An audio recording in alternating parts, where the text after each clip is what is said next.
Hey everyone, today we're going to talk about secondary dominants. A secondary dominant is a dominant function chord that we're borrowing from the key of one of the diatonic chords. So a lot of the time you see this done with 5. So you'd have the 5 chord of the 5 chord. I know that sounds a little bit confusing, but we'll get there.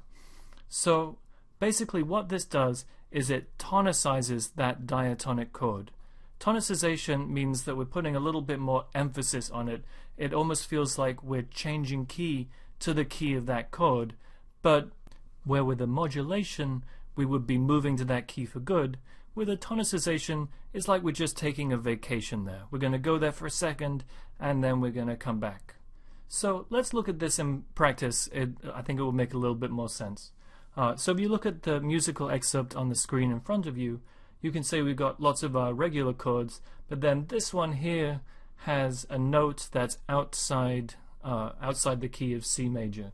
So let's listen to it and see what it sounds like.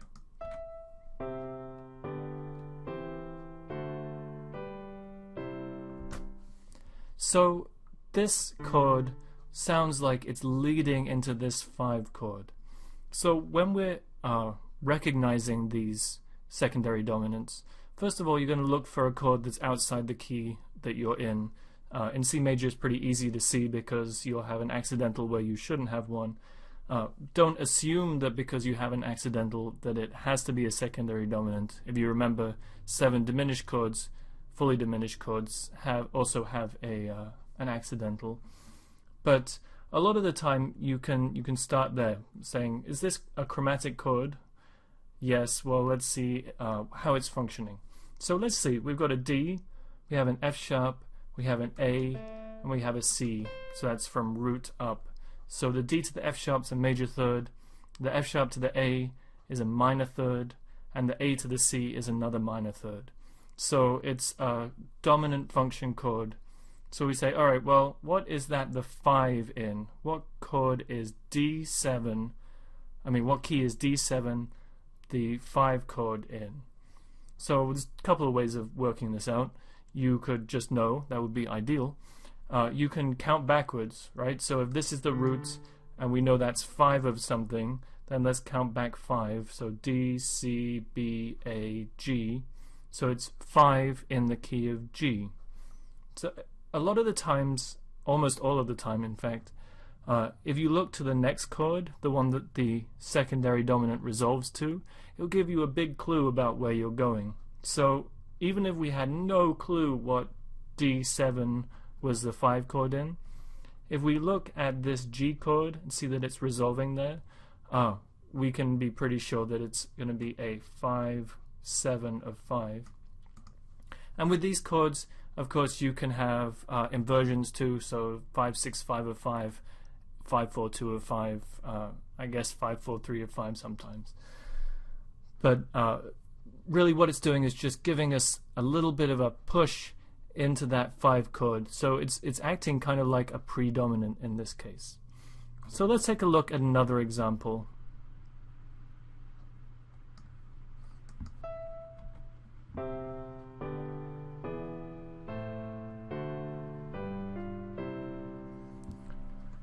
So it's pretty obvious which ones are the chords that we're going to look at because I haven't put Roman numerals there.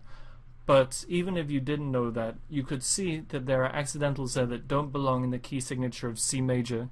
It's not the A flat that we would expect with the 7 fully diminished 7 chord. So for the moment we can assume that these are secondary dominants. So let's look at the first one. So we have an E, a G sharp, a B, and a D.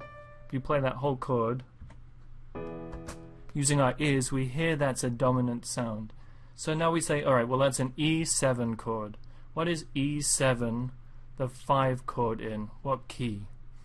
And so again, we can just know it. We can count backwards. So E, B, E, D, C, B, A. That's the key. Or we can look to the next chord, which is the 6, an A minor chord, and say, oh, well, probably going to be a 5 of that. It's always good to check your work, but most of the time that's going to be the case. So this one's a 5, 7 of 6. Alright, so take just a second to figure out this chord here, this D, F sharp, A, and C, and then we'll come back and we'll check. Okay, so hopefully you found that was a 5, 7 of 5. So again, D7 is the 5 chord, the 5, 7 chord of the 5 chord in the key that we're in C major. So 5, 7 of 5. And that's really all that is. So if you see one of those chromatic notes, say, okay, well, is this a dominant function chord? If it is, then say, well, what is it the dominant chord, what key is it the dominant chord in? And then just write 5, 7 of that Roman numeral. Okay?